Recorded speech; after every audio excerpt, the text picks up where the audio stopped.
I found an old book while dumpster diving in a KFC and Taco Bell combo location. It wasn't this book, but this book I'm holding right here is called The Golden Guide to Fossils. Take a guess what the book is about. The book was published in 1962, so as of recording this, that makes the book 63 years old. So yeah, this book right here is way older than me, and chances are it's older than you too. I mean, this one in particular is in pretty good condition. You see, like that, that's the one that I've been showing off in the video. But I have the same exact book. This is a different copy of it, different artwork on the front, but it's the same exact book. And this one, you can tell hasn't aged as elegantly.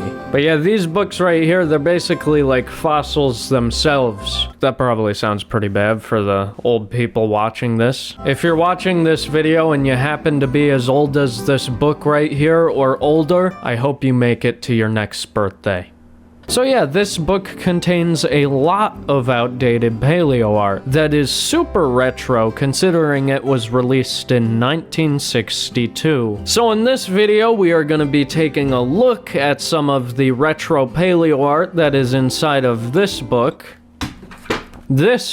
and we are joined by an expert regarding anything prehistoric, Dino Guy. Well, here we are. I got the one and only Dino Guy, and his name is Dino Guy, so he's gotta, know something about dinosaurs, I'm assuming, right? Yes, very much. I am known as Dino Guy, so I know at least a little bit about dinosaurs. Just a little bit. Just a little bit, yeah. So we're gonna get your thoughts on some retro paleo art. It's gonna be from one book in particular, so instead of just being a bunch of popular retro or old paleo art that everyone's seen before. So without further ado, I'm gonna start sending it your way. Let's do it. I am excited.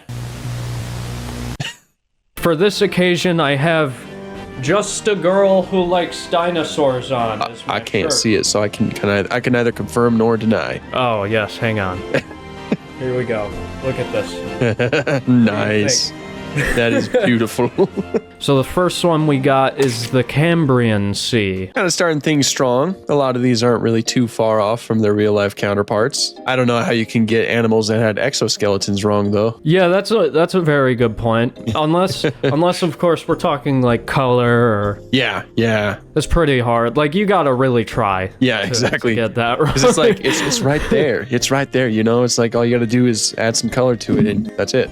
Shook my camera. We're gonna jump ahead from the Cambrian explosion to the Ordovician Sea. It's like walking with dinosaurs sea monsters. Yeah, again, not too bad. Yeah, I mean, like you said, it's pretty hard to go wrong with these. Yeah. I do really like this art style, though. I do too. Something about it is nostalgic. Yeah, it reminds me of a simpler time. No one likes that new Spinosaurus.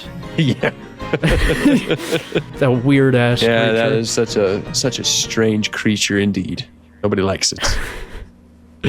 Now we got the Silurian coral reef. Silurian, oh, beautiful. You got a Eurypterid, you got trilobites again. This is like a very primitive coral reef. Once again, like you said, you'd really have to try to get this wrong. Yeah. No, it's again very, very solid. Off to a fantastic start. It's gonna start getting weirder, such as the Devonian Sea. Oh no. Here we go. Well, I mean, I think, is that supposed to be a Dunkleosteus? Certainly looks like it. I mean, what, two? It says it is a Dinichthyes. Oh, well. Still, and I've never heard of that before, personally. Neither have I, but I assume it's, of course, a placoderm. Mm-hmm. Given its overall look to it, but I can't really speak on how realistic that is to the real-life counterpart. If it's supposed to be a dunk, pretty damn realistic. Yeah, aside from it being a lot longer than our current estimations say. Oh, yeah. Now, dunk is supposed to be chunky. Yeah, it shrunk the dunk. It is now a chunk. Goldfish dunk. Yes. Same. This is still the Devonian, but this is a Devonian coral reef. Okay. I think it's my favorite so far. So much The color. colors. Yeah, the color's great. Very vibrant. I think we're seeing a lot of similar creatures as we saw before. Yeah, yeah. This is very consistent. So I was like, wow. I am going to jump ahead into the book, and I think this is just kind of a cool inclusion since we're on the coral reef right now. I don't know. Do you just stick with dinosaurs, or do you also like dabble in a little bit of like wildlife biology and stuff like that too? Yeah, I'll do basically everything. I'm just best at dinosaurs. That's fair. Yeah, because I think this is really cool, but the book also includes diagrams of sponge anatomy and a sea anemone. These are actually accurate with the spicules and cilia and all that, collar cells. That is so cool. So, oh yeah. I love So that. it's teaching a little extra besides just dinosaurs. Right. Oh, sweet. Yeah, I can't say I'm too knowledgeable about sea sponges or anemones, but that is still really cool. Wow. I like that.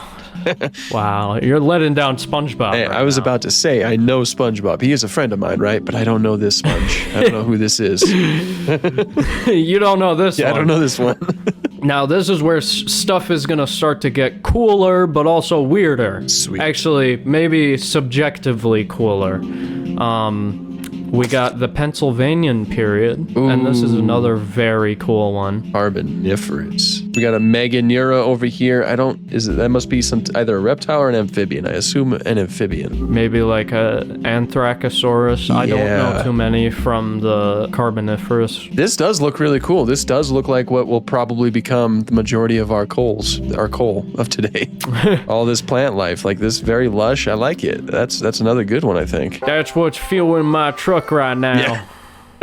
And now we're finally getting into this is like it's gonna start getting more nostalgic. Like this one, I feel like I've seen this before. I probably have too, but I'm not too sure. Oh, we got Diploculus, my boys. Of course, Dimetrodon. Diploculus, my beloved.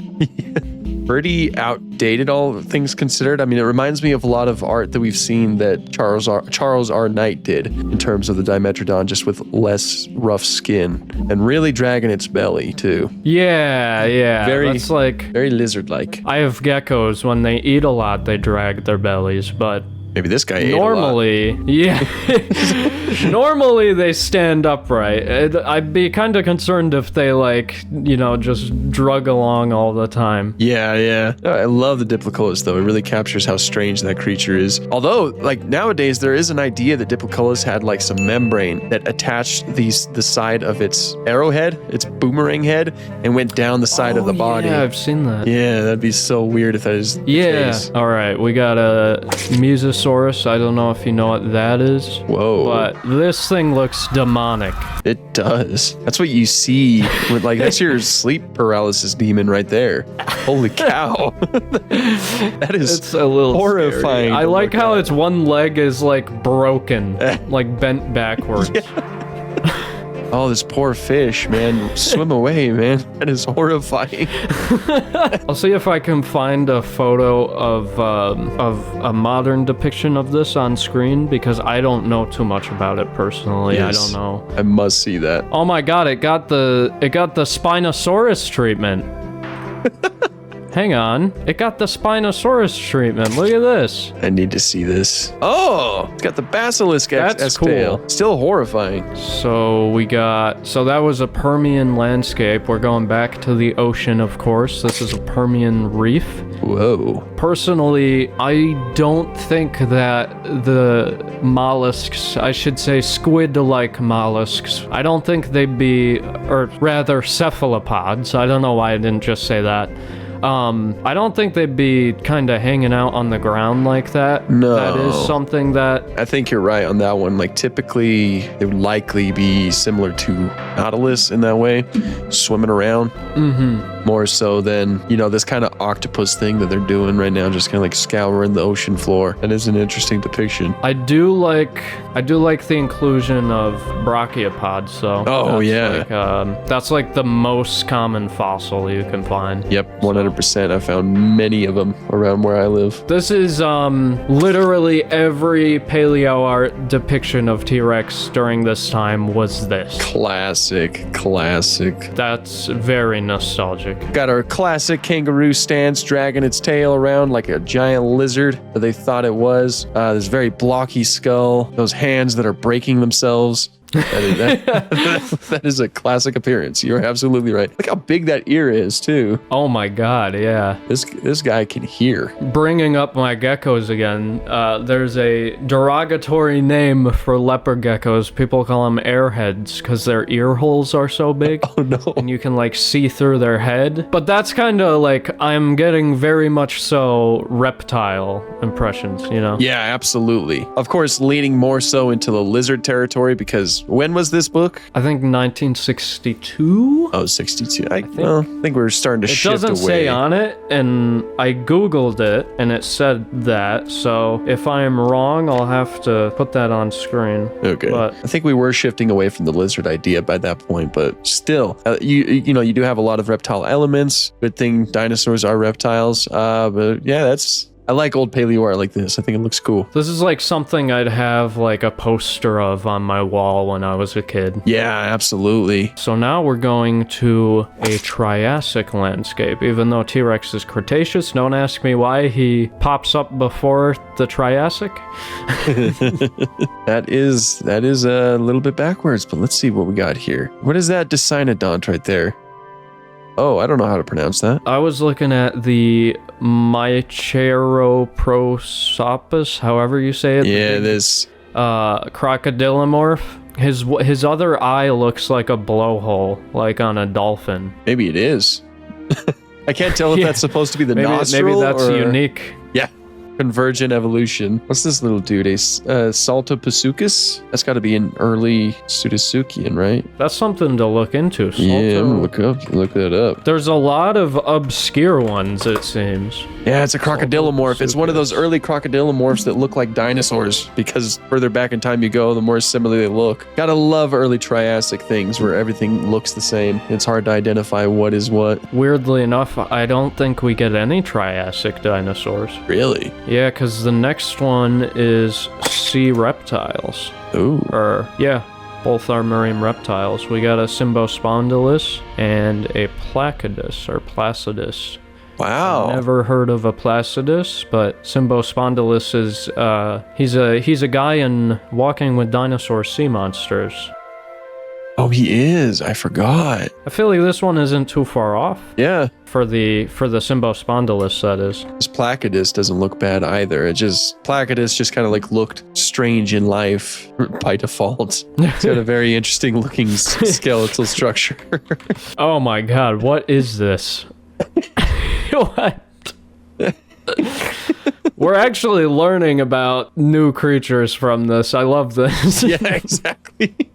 So now we got the Jurassic Sea, which I love this one. This is another one where the art is just very cool. And what I love about ichthyosaurs is that they really haven't changed too much. Like, this is still pretty close to our understanding of them. Got that mouthful of tiny needle-like teeth and those big eyes and the very dolphin-like appearance. Good example of convergent evolution. Yeah, absolutely. I mean, obviously we don't see the body of the plesiosaur, but I could say that they're pretty accurate here. Oh yeah, this not much has changed. Yeah, not really much room for evolution with these guys, I guess, over time. They peaked. Yeah, this was their peak. So now we got a Jurassic landscape. Ooh, so it looks like we got Archaeopteryx. I assume that might be a Compsognathid. Yep, number 1 is an Archaeopteryx. The flying reptiles are Ramphorhynchus and... Oh yeah, you're right, Compsognathus. There you go. Sick. This is why I got the dino guy on here. Yeah, dinosaurs. Yeah, in terms of the Archaeopteryx, we know part of its colors in life due to the presence of melanosomes. Like the bottom portion of its wing was a type of matte black coloration. We don't know what the rest of the color was, but we know that we know that small part. Yeah, I was about to say, it's like with old dinosaur books, you never see feathers pop up anywhere except for Archaeopteryx. Yeah, it's the only one with feathers. I think a big reason why that is because for the most part, it was one of the only dinosaurs that was found with feathers. And so, phylogenetic bracketing didn't exist yet or any of that, or at least wasn't as widely used. They're like, you know what? This is the only creature that had feathers back then, and it was more of a bird. Let's see. We got a Jurassic swamp, and this is supposed to be a continuation of the last image. Old Brontosaurus, I assume. Got a Stegosaurus. Let me check for you. Oh, yep, Brontosaurus. There's a Diplodocus in the background, and yeah, obviously that'd be Stegosaurus right there. This was the time of slow-moving reptiles where sauropods were only depicted in the water because it was believed that they were too heavy for the land for the most part. That's so funny. Yeah. And then there was the whole discovery of like their their vertebrae being filled with air? Yeah, they're basically, their whole spine was hollow essentially because they had air sacs that ran through. So they were relatively light in life. Light for like 10 to 20 ton animal? Yeah.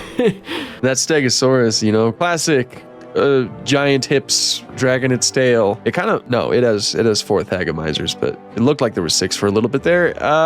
Is that a common error, giving it 6? Not necessarily an error. According to a lecture that I sat through, there is a possibility that they did have up to 6. We just don't really know. Like Stegosaurus ungulatus, I think, possibly had 6 in total, but again, we don't really know. I know that older depictions, like if you look at some Charles R. Knight depictions, they did have around 6 to 8 in terms of the whole thagomizer, but I don't really know how accurate that is. It's funny though, with Brontosaurus, it was a dinosaur, then it wasn't, and now it is again. Yeah. And the Diplodocus back there is basically like if you just took like a sauropod body plan and like copied and pasted it. They didn't really give it any identifying like features. Yeah. To make you be like, oh, that's Diplodocus. We'll say that it is technically a little bit more accurate than Walking with Dinosaurs Diplodocus because they have Diplodocus holding its neck really low to the ground, but more recent analysis suggests that it did hold it up a little bit more, kind of like how it's shown right here. Oh, interesting. Maybe not as flexible as that, but yeah, a little bit closer to that. It probably wouldn't have like bended in the middle like that though, right? Yeah. More like just a little bit more straight, probably. Yeah, that'd be uncomfortable like neck position. I feel it's like this guy's not doing too well. He's like screaming. We just can't hear him. And then we got the Loch Ness Monster in the background. Yeah. Oh, this is a classic dinosaur scene right here, though. Seen a lot of those. Oh, yeah, definitely. All you need is just a T-Rex back there for some reason. You're not supposed to be here. Just because he's the moneymaker. Yeah, exactly. Well, speaking of him, he is going to be the one after this. This is a Cretaceous landscape. What the fudge is with those Triceratops? I was thinking the same thing. The young ones are like lizards. Yeah. And they have like the faces of adults. Like what? What the heck? The photo is cut off. Apparently this is the other half, which has... What is that? Obviously that's a T-Rex, but what is the second one? So that's it. In the first part, it says it's Trachodon, which of course is now a name that's synonymous with Edmontosaurus. So technically, that is Edmontosaurus right there. Honestly, it's closer to like Dinoceras. I think I could see that. But at the same time, something's wrong with that. Colors are kind of cool, but I also want to point out that in the first image, we got, according to this little description down here, we got Brachiosaurus that apparently lived in the lower Cretaceous. Oh, not the Jurassic. Yeah, not the late Jurassic. And of course, right here, it's hanging out with late Cretaceous dinosaurs like Triceratops, T-Rex, Edmontosaurus. There's a lot of things wrong with that. No, he got a time machine and he was like, I'll hang out. Oh yeah. They're like, we gotta hang out with the most iconic dinosaurs. I don't want to be seen with Brontosaurus and Stegosaurus. No, I want to be seen with T-Rex. Can't be with those C-listers. Yeah. Over in the Jurassic. Yeah. I will tell you, this next one, the Cretaceous Sea, this is where shit starts to get... Oh, man. Are you ready? No. But I yes. This is a Tylosaurus. The Whoa. Whoa, what in the sea monster hell?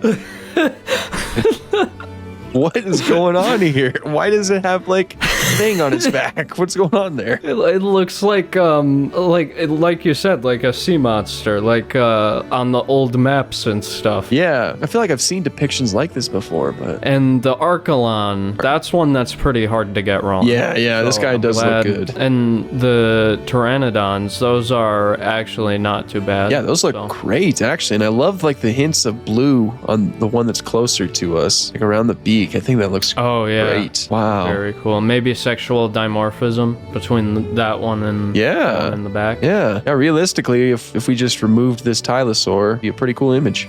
Yeah. This creature from hell. Yeah, exactly. So this next one, I don't even know why I'm bothering with these anymore, but we got another seafloor. I think we're probably just gonna say the same stuff about it. This is a Cretaceous seafloor. Yeah. Kind of the same things as earlier. Although the kelp forests are very cool. I think that's what that is. That's what it looks like. Yeah, still very vibrant colors. I do quite like it. Yeah, but the ammonites and all of those hanging out on the seafloor is a little weird. Yeah, classic. So I guess we're jumping quite far ahead in time because now we got a Brontotherium. Ooh, got all Megacerops here. That's not bad. No, Yeah, it's chunky. Yeah, it's chunky. He's got some fur. He's got the nasal structure. Not bad. Not bad. I like it. That one was easy. Yeah.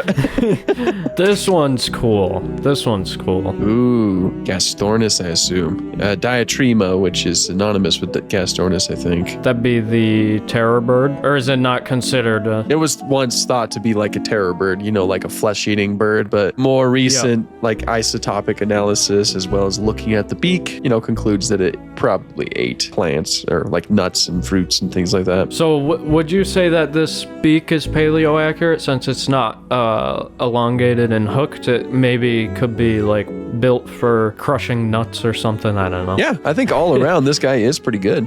Like, that beak does look good. The colors are also really cool. But yeah, I got no issues with it. I don't know what 3 is. 3 is a Coryphodon. I don't know what you are, so I can't say anything about you. So it looks like we got a lot of, it looks like we've just straight up jumped ahead to Cenozoic animals. So yeah, these little Eohippus, they look good. Little precursors to modern day horses. And Uintatherium, this also looks fantastic. Just another creature that just had very strange facial structures, as well as these kind of like little tusks, like elongated fangs. Such a strange creature. You gotta love it. Plus you got a little baby back there too. So cool. I love it. And that one actually looks different than the adult, contrary to the Triceratops. Yeah, they got something right with that one. So we got this one now. Ooh. That my boy Paraceratherium back there. Looks like it. That looks a little off, the Paraceratherium. I think its neck is a little bit short. Yeah, something looks a little off there. A little bit funky. I think this one has Daedons. Are they Daedon specifically? Are those Daedons? A wild pig, Dino Hyas. They're Entelodonts, that's for sure. And I will say these Entelodonts actually look a lot better than a lot of the older Entelodont reconstructions, whereas those ones are like way more shrink wrapped. These ones look like they have a little bit extra oral tissue and just some meat on their bones compared to those other depictions. So I think they did a good job on that. And this Calicotherium over here also looks fantastic. I think you're gonna like this next one though, considering Prehistoric Kingdom. Ooh. The Irish elk guy being added. Beautiful Megaceros. Got Smilodon. These are really good depictions right here. Only thing that might be off about the Megaceros is, of course, the colors, because we actually have a decent idea of what coloration they had in life, given those cave paintings. Like they had like a lighter tone towards the face and on the neck with some black stripes every so often, and then darker tone towards the back. Oh, wow. I didn't know that we actually like knew the coloration. Yeah, like the cave art revealed a decent amount. If I'm not mistaken, I think the cave art also revealed that they had a hump in life, and you can see the hump on them right here, on it right here. Yeah. All in all, a very accurate depiction. I think the same can be said for the Smilodon right here too. Oh yeah, and this one's pretty easy to recognize. Yeah. Once again, these guys are probably very difficult to get wrong. We know a lot about what the mammoth looks like, all the way down to what kind of colors they had. Yeah, just all kinds of stuff like that. Same with the woolly rhinos, the Coelodonta over there. It's like, you know, it's a rhino, but with fur. Same with the mammoth, you know, it's like the mammoth, we got that pronounced dome on his head and that little bit of a hump on its back, very shaggy fur. These guys look great. Oh, and the relatively small ears, which is something that mammoths had. Beautiful. I really like this one because of the coloration of the sky, and I think it's a really cool one. It's very nice artwork. Just kind of like hanging out in the mammoth steppe. Yep. Can't go wrong.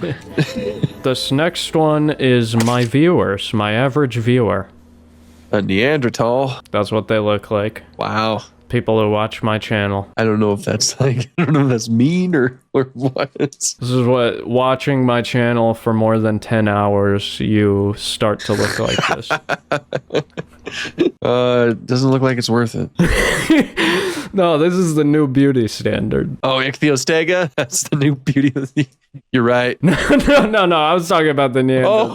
Oh. Right when you said that, you sent the Ichthyostega. I'm like, well, he's got a point. You know, that's... I mean, realistically, a lot of celebrities look like this, a slimy salamander. Edaphosaurus and Samoria. I don't know much about Samoria, but the Edaphosaurus looks pretty decent. Its head does seem to be a little bit too big. One funny thing about Edaphosaurus is that it had a relatively small head in comparison to the rest of its body. It's comical. Kind of looks like a turtle, too. Yeah. The face. Yeah, it does. Wow. And the Samoria, no comment on that guy. That guy's honestly looks like he'll touch you. We got Hesperornis and Phororhacos. Whoa, what is that Phororhacos? It looks like he has the proportions of a much smaller bird and not like a bird that towers over you. Height about 8 or 5 feet. I feel like Phororhacos was taller than 5 feet, but I mean, the beak looks fine, I suppose. Got like a tail going on. I don't know. It's just weird. The Hesperornis looks weird too. Oh yeah, they were thought to have more of like a nub, right? Yeah, and like all around it, I think it had basically like a thinner, a little bit more of a longer neck compared to what's shown right here. Yeah, it's like a stunted Phororhacos. Yeah. That is an interesting looking Hesperornis too. Not too far off, all things considered, but yeah, I like how it shows the feet bending for like propulsion. Yeah. Because that's something observed in seabirds. It looks a lot better than the Phororhacos, I think. Yeah. And then we got the one and only. Ooh, the Megatherium. It's not bad. Its face is a bit strange, but it's got the huge arms and claws. I'm not sure if it'd be able to stand like that either. Maybe. I don't know. I honestly don't Feels know. Weird. Yeah, about that stance. Don't sit right. It's like a bear. Yeah. It looks like he has a lot of personality. I'll give him that.